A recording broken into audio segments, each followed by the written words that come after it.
They weren't supposed to be out past sundown, not without someone to claim them. But the orphanage doors had slammed shut for the last time. The wind had turned bitter, and the last place on earth they had a right to be had just bolted its doors against them. Now, 2 children, a girl and a boy who were barely more than skin and sheer will, stood on the edge of a stranger's porch. The girl's knuckles were white as she raised a trembling hand. Her brother, no taller than her shoulder, clutched her other hand like it was the only thing holding him to this world. They were out of time, out of options, out of hope. The girl knocked. The sound cracked through the quiet evening air. There was no way for them to know who lived behind that warped wooden door. No way to guess that the woman inside, knitting by the faint glow of a lantern, had buried her own dreams years ago. Or that the man rocking in the chair beside her still woke up some nights with a silent scream caught in his throat, reaching for a child that never came. Their names were Claire and Toby. They were siblings, though you wouldn't guess it by looking. Claire had a wild mane of thick, dark hair.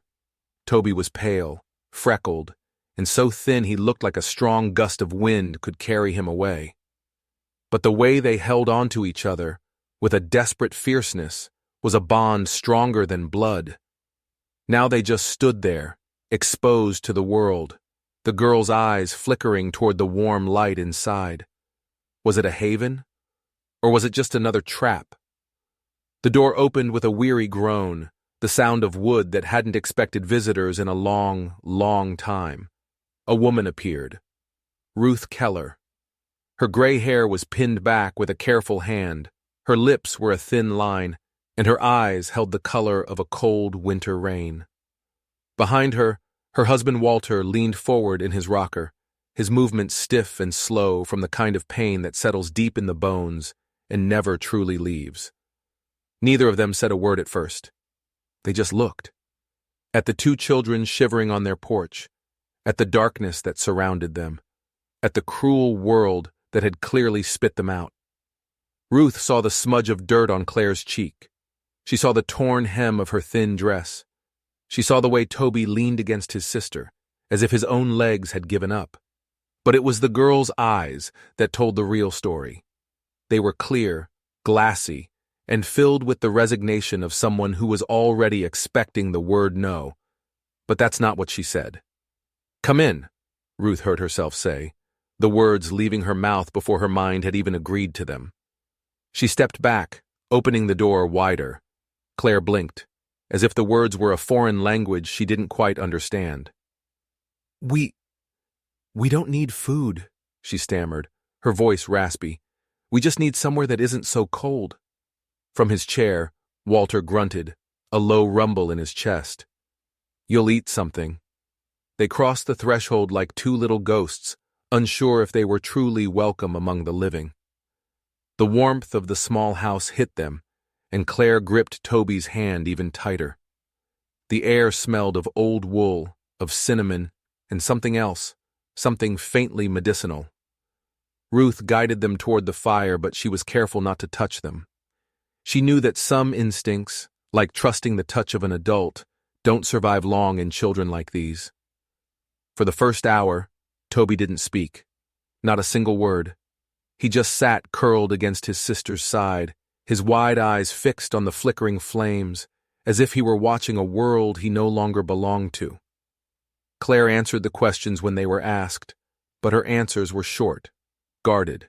She gave away nothing more than she had to. They were from a mining town downriver, she said. Their mother had passed. The man she married after wasn't their real father. And when that man stopped coming home at night, the orphanage told them they were too old to keep. Too old. Ruth repeated the words under her breath as she placed a chipped cup of warm tea in front of Claire. Too old for what? For a bed? For a meal? For a home? The anger coiled in her stomach. She remembered all the years they had waited, the doctor's sad pronouncements, the empty cradle they finally stored in the attic. Walter watched his wife, saw the way her fingers curled into a fist. He cleared his throat, his voice like gravel sliding across wood. "They ever hurt you?" Claire's head snapped up. Her eyes were sharp, defensive. "No," she lied. Then, her voice dropped to a whisper, so quiet they had to lean in to hear it. "Not with their hands." The room went absolutely still. The only sound was the crackling of the fire. Ruth reached out and pressed her hand over Walter's. He gripped it back, just once, a silent understanding passing between them. An old, shared pain. "You ain't sleeping on a porch again," Walter said finally. He stood up, slow and aching, his knees cracking in protest. He gestured with his head toward a dark hallway. "There's a room. It was supposed to be for someone else. Never got used." Claire just nodded. She didn't say thank you, not with words. Instead, she helped her little brother to his feet, one steady hand under his elbow, and led him down the hall. She walked like someone who had been carrying others for far longer than she'd ever been carried herself. The door to the spare room shut behind them. Ruth sat back down, her hands limp in her lap, her eyes fixed on the fire. "We don't know nothing about them," Walter muttered, more to the flames than to her. "We don't need to," she answered softly. But later that night, long after Walter was asleep, Ruth found herself standing outside the children's door. She was just listening for the sound of their breathing, for the peaceful rhythm of sleep. But that's not what she heard. What she heard made her chest tighten, a knot of ice forming in her heart.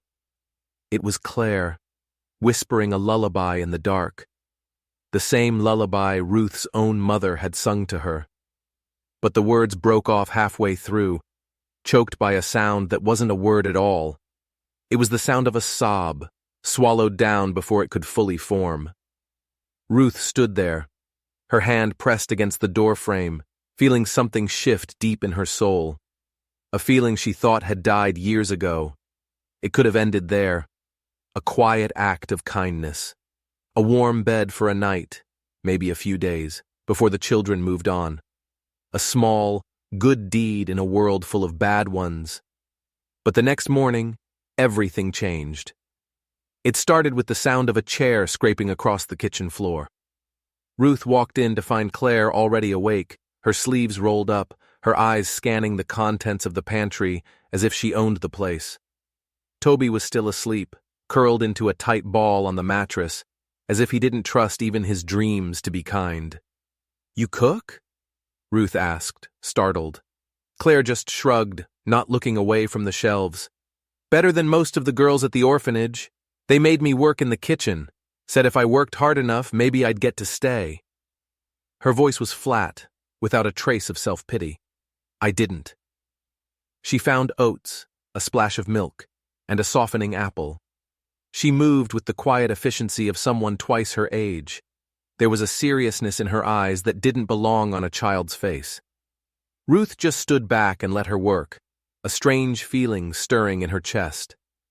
When Walter came in, rubbing the perpetual ache in his neck, he stopped and stared at the bowl of hot oatmeal set on the table in front of him. "You think this will fix my back?" he grumbled. "No," Claire said without missing a beat. "But it might keep you from being so cranky about it." Ruth had to bite her lip to keep from smiling, as Walter just huffed and picked up his spoon. They stayed for a week.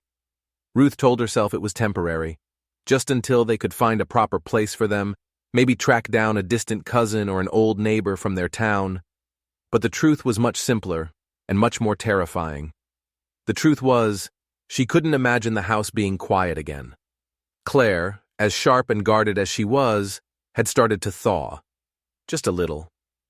She read to Toby in the afternoons, her voice soft and steady. She polished Ruth's silver spoons without being asked. And one afternoon, she looked up from her mending and asked Ruth a question that made her heart stop. "Did you ever have children?" "One," Ruth said, her voice barely a whisper. "Almost." Claire just nodded, as if she understood that kind of heavy silence completely. But peace, especially when it's desperately needed, never seems to last. It was a Wednesday when the knock came. Not a timid, trembling knock like the one Claire had made. This one was loud, firm, and official. Ruth opened the door to find two men standing on her porch. They had clean coats, shiny town badges, and the kind of faces that didn't blink when delivering bad news. "Ma'am," the taller man said, his voice flat, "we understand you took in 2 orphans." "They weren't wanted," Ruth answered, her voice suddenly thin, her fingers twisting in the fabric of her apron. The man's expression was grim. "They're wanted now." But it was what he said next that made the floor drop out from under her world. "We came to get them." Ruth didn't let them in. She stood her ground in the doorway, her small frame suddenly as solid as an old oak tree. Her eyes, once the color of gentle rain, were now hard as steel. Walter rose from his chair the moment he heard the men's voices. He made his way to the hall, leaning heavily on his cane, his face a mask of suspicion. He didn't ask what was happening. He just stared at the uniforms, and knew. He knew it was bad. "You'll need to explain," Ruth said, her voice slow and dangerously clear. "I don't open my door to every man who says he wants to take a child." The shorter officer, a man named Hart, stepped forward. He held a folded piece of paper that trembled slightly in his hand. "Ma'am, my name is Deputy Hart. This here's Marshal Roden. We're acting on an order from Judge Mason in the county seat." He unfolded the paper.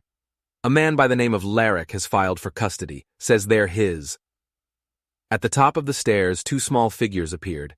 Claire and Toby had been listening. Ruth didn't know for how long, but she saw the color drain from Claire's face. She saw the way her arms shot out instinctively, forming a protective barrier in front of her little brother. "He ain't their kin!" Claire's voice rang out, clear and defiant, from the top of the stairs. Marshal Roden looked up, surprised. "You're Claire?"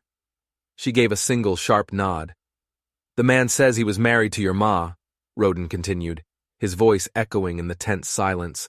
"That makes him your stepfather." "Doesn't make him a father," Walter growled from behind Ruth, his knuckles white on his cane. Claire started down the stairs, slow and cautious, her bare feet silent on the old wood. "He's the one who left us," she said, her voice gaining strength with every word. "He didn't come home for months. He's the one who told the orphanage we were a burden. He said he had better things to do than feed someone else's brats." Behind her, Toby began to shake. A low, whimpering sound escaped his lips. Claire reached back without looking, her hand finding his, squeezing it tight. That boy hadn't spoken a single word in front of strangers since the day he arrived. Not one.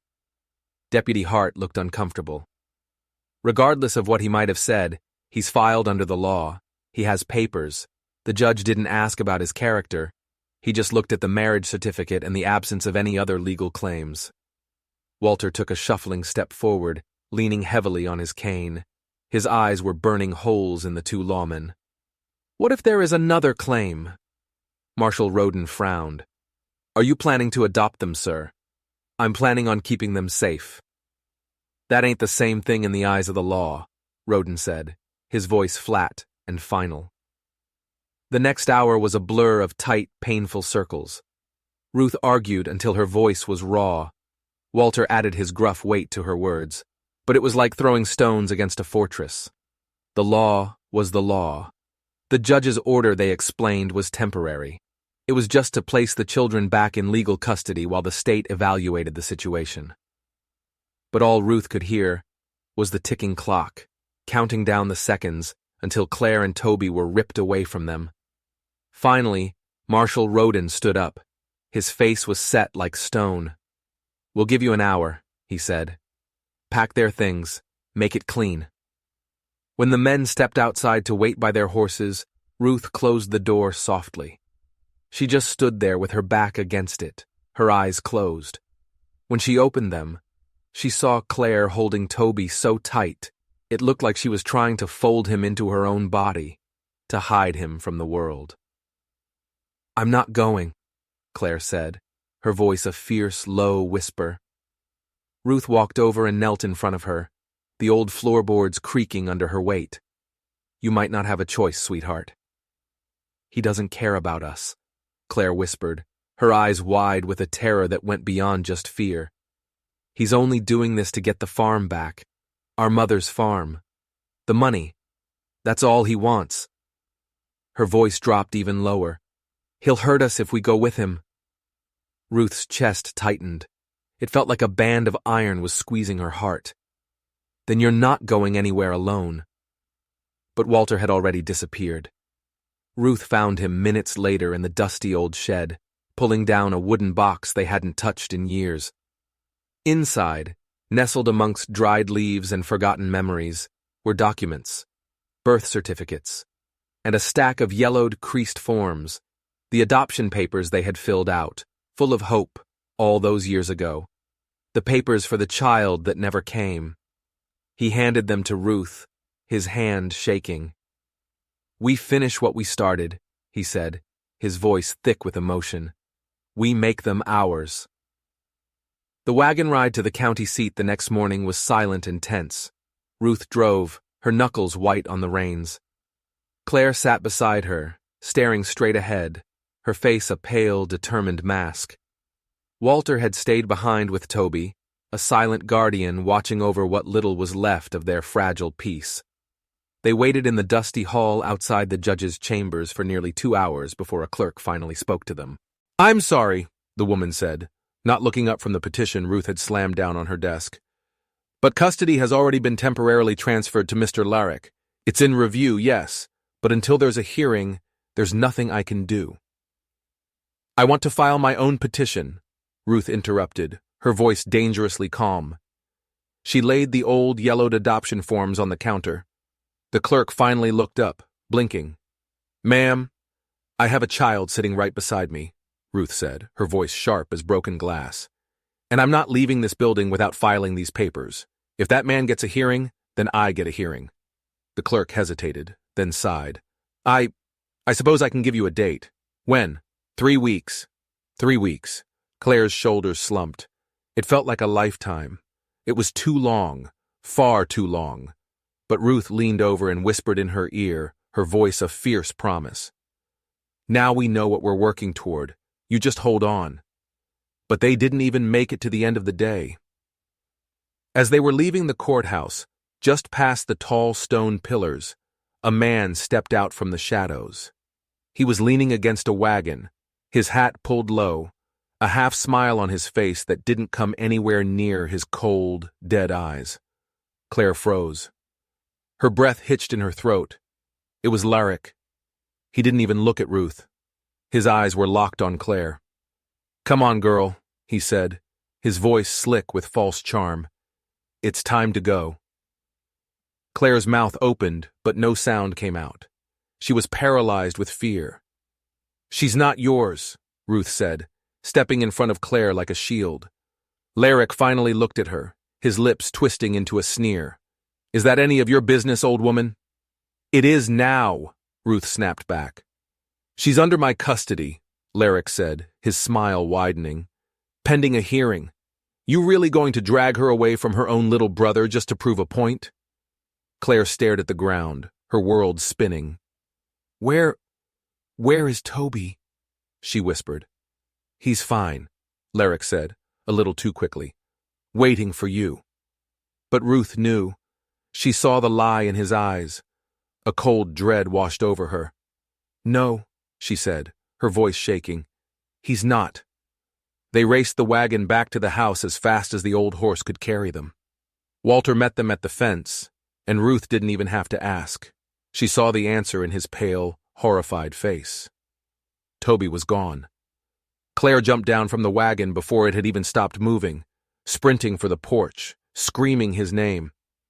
"Toby! Toby!" No answer. She burst through the door, her calls growing more frantic, her eyes wild. The house was a mess. The spare room was torn apart. Toby's little shoes were gone, his coat, the small pillow he slept with. But there was no sign of the boy. And then they saw it. On the kitchen table, a single folded piece of paper. Claire snatched it, her hands trembling so hard she could barely read. She read the words out loud, her voice cracking. "You come to me by sundown, alone, or you will never see him again. L." Claire's hand dropped to her side, the paper fluttering to the floor. "He took him." Ruth was already moving, her mind racing. He's not keeping him. But Claire was faster. She turned, her eyes filled with a terrifying resolve. "You don't know him like I do," she said, her voice flat and hollow. "He means it. He'll trade Toby for me. That's what he's always wanted, just one of us to make his life easier." Walter grabbed his coat from the hook by the door. "We'll go to the marshal." "No time," Ruth snapped. "He won't wait." And then Claire said the 4 words that shattered Ruth's heart into a million pieces. "Let me go." "No," Ruth said instantly, grabbing for her arm. "I will not let you walk into that man's hands." "I'm not asking," Claire said, her eyes burning with a fierce, protective fire that Ruth had never seen before. "He only wants me. If you follow, he'll run, and we'll never see Toby again. It's the only way." The sun was already bleeding across the western sky. She didn't wait for permission. She didn't wait for another argument. She threw her arms around Ruth's neck, whispered a choked, "Thank you," and then she was gone. She ran out the door and disappeared into the growing twilight before either of them could stop her. By the time Ruth and Walter had saddled the horse and started down the path, the road was quiet and dark. The woods grew thicker, the paths less certain. Walter's hands shook with a silent, helpless rage. Ruth's heart hammered against her ribs like a trapped bird. They were racing against the dying light, with no plan and no weapons, armed only with a desperate, terrifying love. The clearing appeared suddenly, a break in the dense trees, and there he was, Larrick, standing with his arms crossed, a smug look on his face. In the back of his wagon, small and terrified, was Toby. His wrists were bound with rope, a dirty gag tied tight across his mouth. A few feet away, facing Larrick, stood Claire. Her chin was high, her hands clenched into fists at her sides. She stood like a queen facing down a dragon. "You got what you wanted," she said, her voice steady despite the terror that must have been screaming inside her. "I do," Larrick agreed with a sickening grin. Ruth snapped the reins, urging the horse faster. Walter leapt down before the wagon had even come to a full stop, his bad leg be damned. Claire didn't flinch. "Let him go now." "You think I'm that stupid?" Larrick barked, taking a step toward her. "You think I bring the boy all the way out here just to let him walk away?" But he had made a fatal mistake. He had underestimated them. While he was focused on Claire, Ruth had slipped off the wagon and was cutting through the brush, silently circling behind him. "I came," Claire said, her voice ringing out, buying them time. "Just like you asked. You want to punish me? Fine, you always have. Just don't hurt Toby." Larrick raised his hand, the motion sickeningly familiar, as if to strike her. But the blow never landed. Walter's cane cracked across Larrick's shoulder with a sound like a breaking bone. The man spun around, cursing, his eyes wide with surprise. He lunged for Walter, but it was too late. Ruth was already at the wagon. She scrambled up and tore the gag from Toby's mouth. The boy gasped for air, his eyes wild with terror. "I didn't scream," he whispered, his voice hoarse. "Claire told me to be brave. I remembered. I was brave." Claire was already getting to her feet, blood trickling from her lip, her eyes blazing with fury. She threw herself between Larrick and Ruth, a small, fierce protector. Larrick's fist caught her on the jaw, and she fell hard. But the fight was already over. Walter, fueled by a rage he hadn't felt in years, wrestled the bigger man to the ground. "You ever raise a hand to a child again?" He growled, his breath ragged. "And I'll make sure you don't raise anything ever again." By the time Marshal Roden and Deputy Hart arrived, alerted by a rider who had spotted the confrontation, Larrick was tied up with his own rope.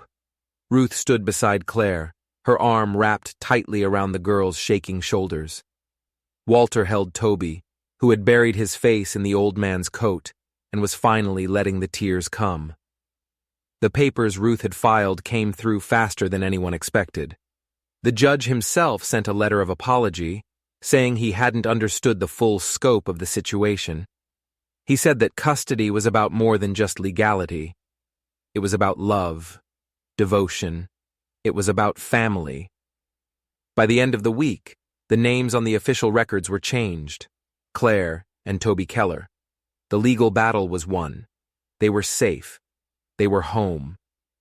But the war inside their hearts was far from over. For 2 full days after the rescue, Claire barely spoke. It wasn't that she was scared or angry. It was something else, something deeper. It was as if every ounce of her strength had been poured into surviving, and now that the fight was over, there was nothing left to hold back the flood. The dam inside her had broken. On the 3rd morning, Ruth watched her from the kitchen doorway. Sunlight streamed across the floorboards where Claire sat beside the hearth, her knees drawn up to her chest. Toby's head was in her lap, and he was fast asleep, his soft breath rising and falling beneath the quilt Walter had tucked around him. Claire's fingers moved slowly through his hair, over and over again. She didn't look up when Ruth stepped closer. "He wouldn't eat last night," Ruth said gently. "I know," Claire whispered. "We'll try again soon." Walter came in from the porch, stamping the mud from his boots. "Marshal Roden sent word," he said, his voice gruff but relieved. "They're keeping Larrick behind bars until his hearing. Found a few other folks from other towns willing to testify against him. Sounds like he'll be in there for a long, long while." Claire didn't look up. She just whispered one word. "Good." Ruth lowered herself to the floor beside her. "You're safe now," she said softly. "You know that, don't you, honey?" Claire blinked slowly, her eyes looking distant. "It doesn't feel like it yet."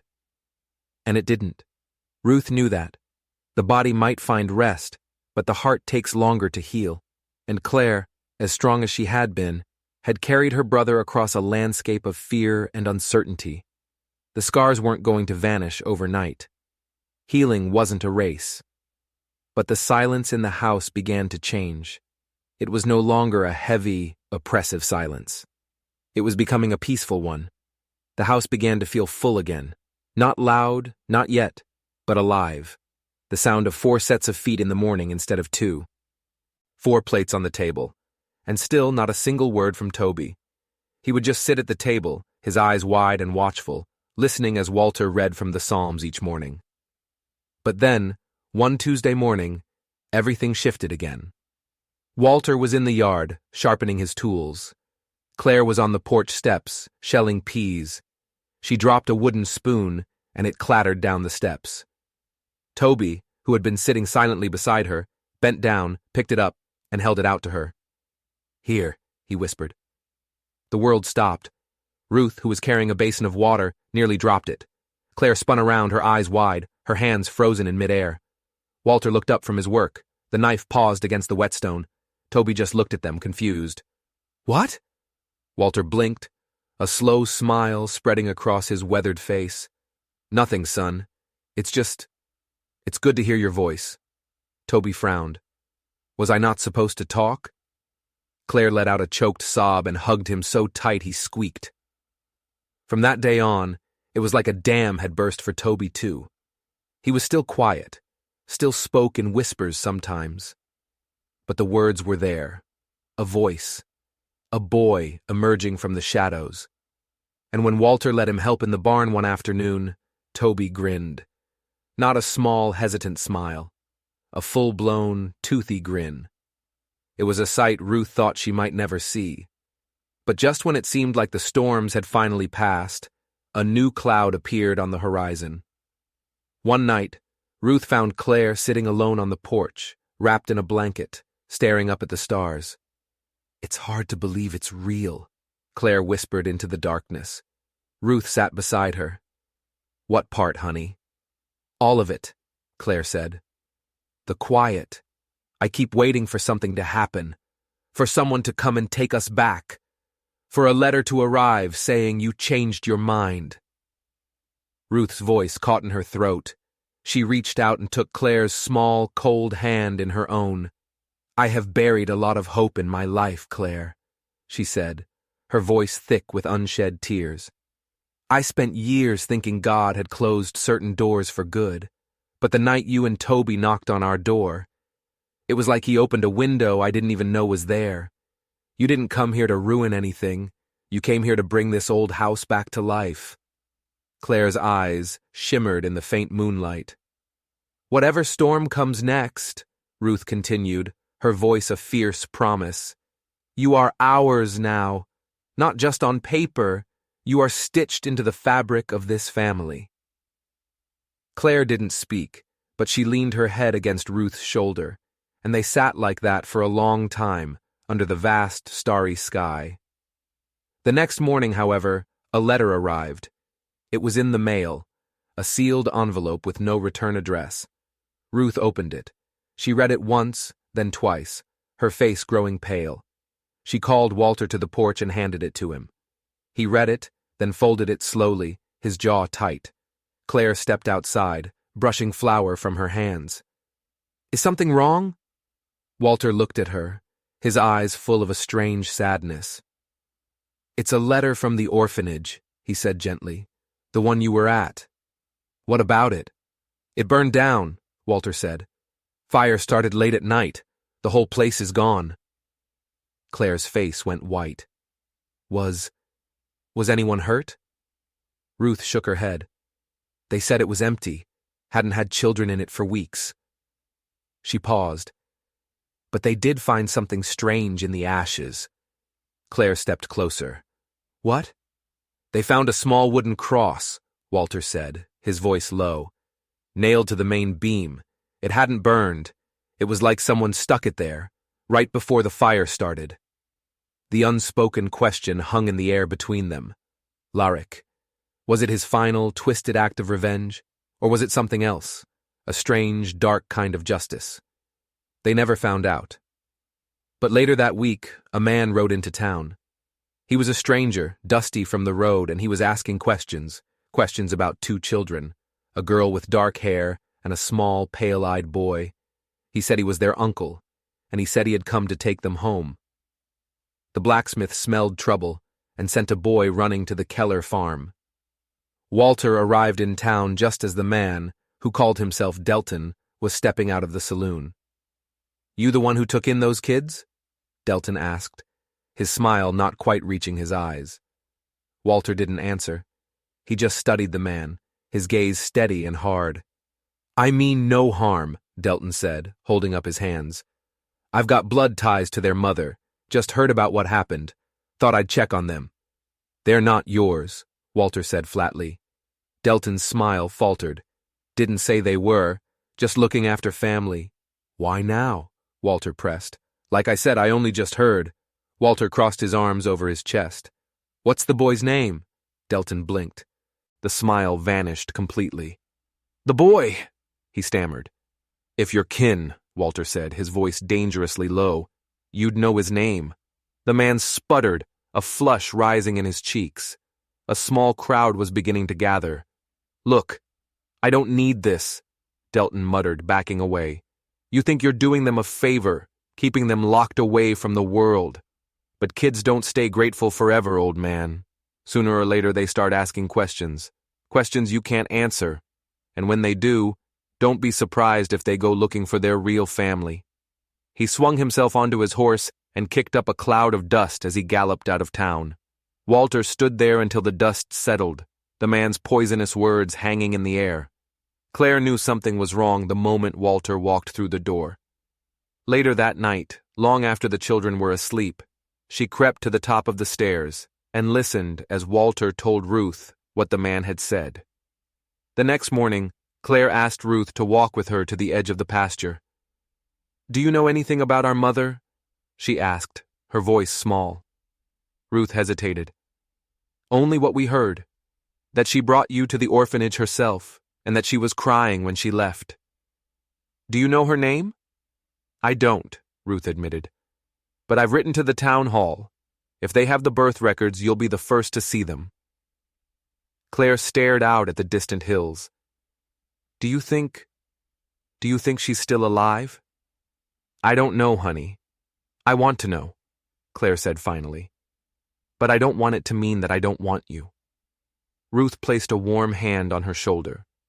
Claire, wanting to know the truth doesn't threaten love.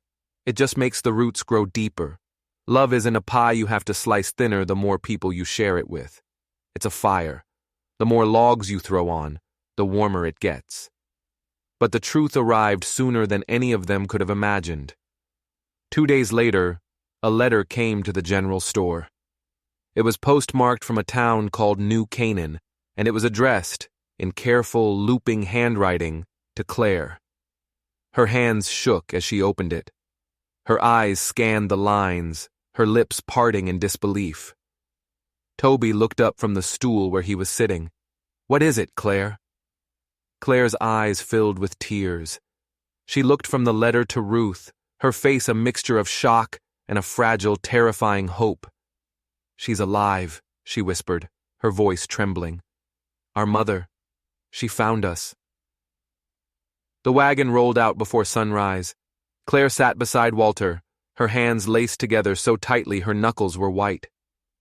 Toby rode in the back with Ruth, the letter from their mother Miriam, folded safely in Claire's pocket. New Canaan was a quiet town nestled at the base of a ridge. Miriam's letter had been vague. She had said to meet her near the ruins of an old church, in a hollow where the wild lilies grew. They hiked the final stretch on foot. And then Claire saw her. A woman sat on a fallen log. Her hair was dark, streaked with white, pulled back from a face lined with a sorrow that seemed ancient. As if sensing them, she looked up, and her face crumbled. "I thought I'd never see you again," Miriam whispered, tears already streaming down her cheeks. Claire didn't run to her. She walked, step by agonizing step, until she was standing just inches from the mother she barely remembered. "I remember your voice," Claire choked out. "From that night. You said you were sorry. I've said it every day since," Miriam sobbed. Toby, who had been hiding behind Ruth, took a cautious step forward. Miriam dropped to her knees. "Your hair is longer," she whispered to him. "You used to cry when I brushed it." "I don't cry no more," Toby said, his voice flat. Claire flinched at the words. But then Toby did something that surprised them all.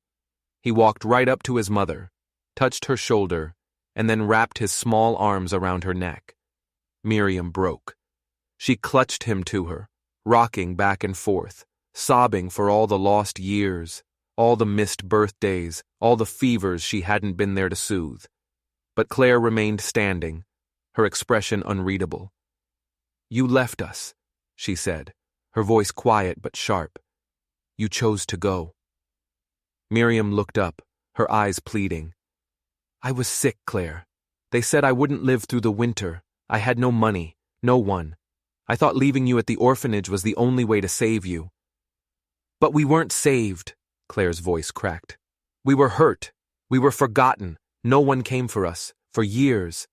"I didn't know," Miriam cried. "They told me you'd been adopted right away. I wrote letters, but they never answered. I searched. For years, I searched. It was only a few months ago that someone finally told me the records were wrong, that the orphanage had closed, and no one knew where you'd gone." Claire's breath hitched. You were looking for us?" "Every single day." Finally, Claire reached out and took her mother's hand. They clung to each other, a broken family trying to piece itself back together. Later, as they sat around a small fire, Miriam said something no one expected. "I'm not asking you to come with me," she said, looking at her children. "I just wanted you to know that I'm alive and that I love you. You have a home now, a life. You belong somewhere warm and safe. I won't be the one to take that from you." Claire looked over at Ruth and Walter.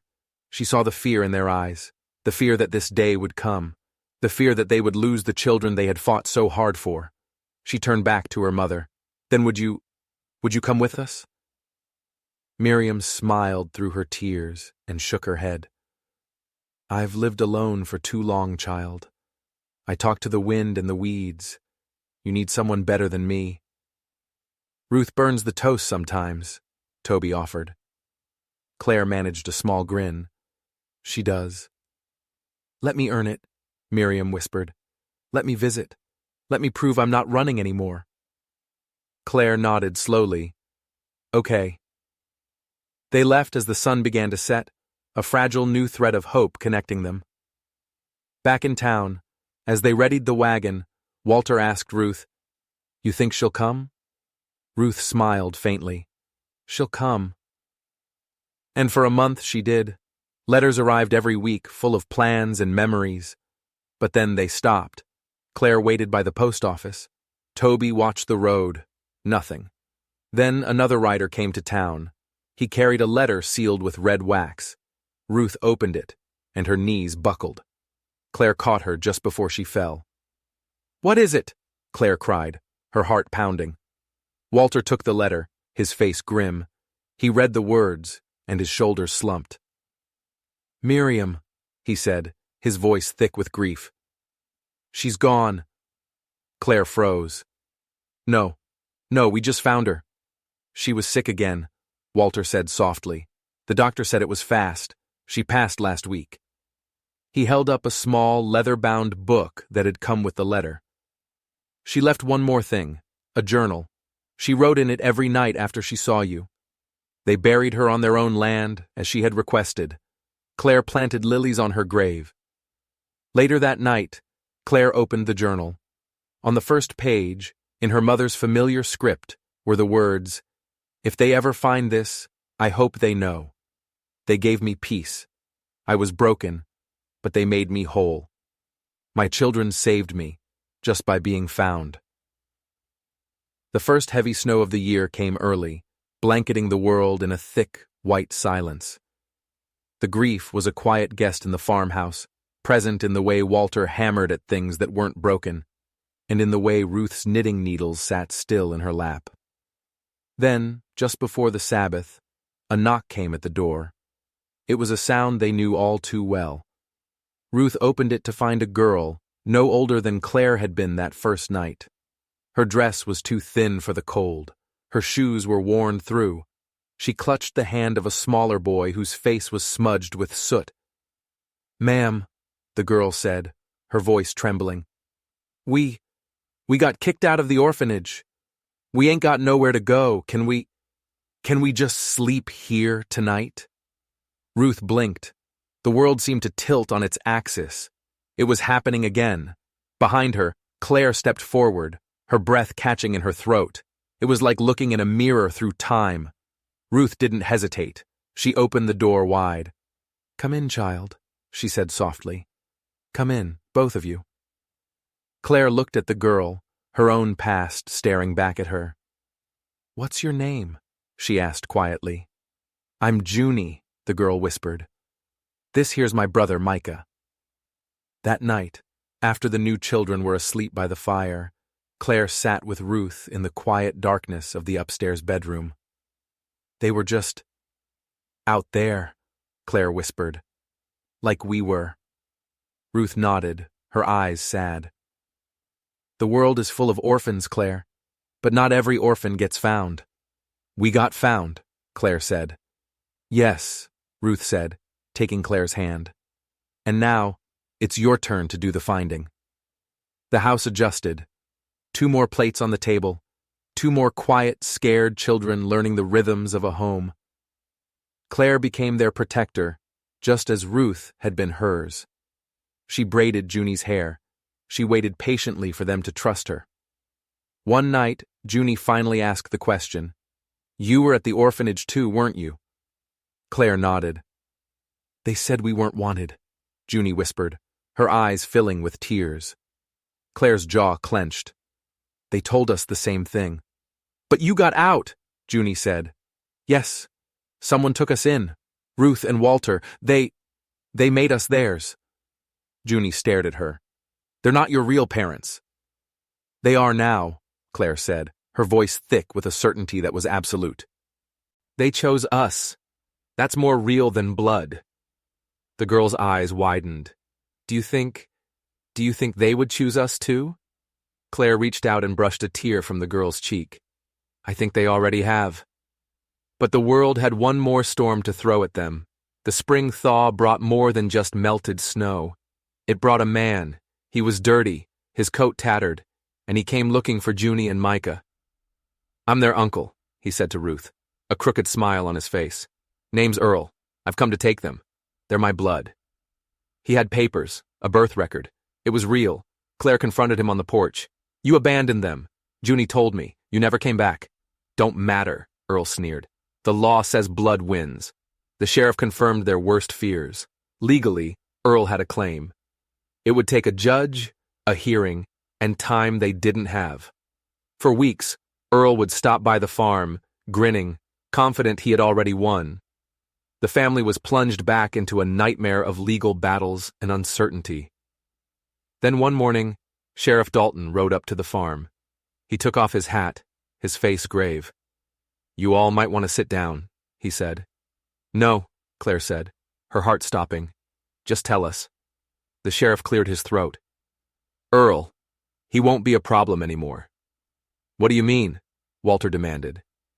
He was arrested last night, Dalton said. Turns out he's wanted in 2 other counties. Theft, fraud, a long list. He confessed everything. Said he never cared about the kids. He just heard there might be some inheritance money and figured he'd try his luck. The sheriff looked at them, a small smile on his face. The claim is dropped. The adoption is clear. They're staying with you. Claire dropped to her knees, her face in her hands, and finally let out the breath she felt like she'd been holding for a lifetime. Ruth wrapped her arms around her. Toby and Micah burst through the door, cheering. Junie stood at the top of the stairs, her eyes wide with a question she barely dared to ask. Forever, she whispered. Claire looked up, her face streaked with tears of relief, and she smiled. Forever. The house was finally, truly full, not just with people but with laughter, the deep belly-held kind that shook the old rafters. It was full of the smell of cinnamon and baking bread, the sound of a hammer hitting nails, mostly bent ones, and the wild, imaginative stories of pirates and flying sheriffs. Love hadn't erased the holes left by the past.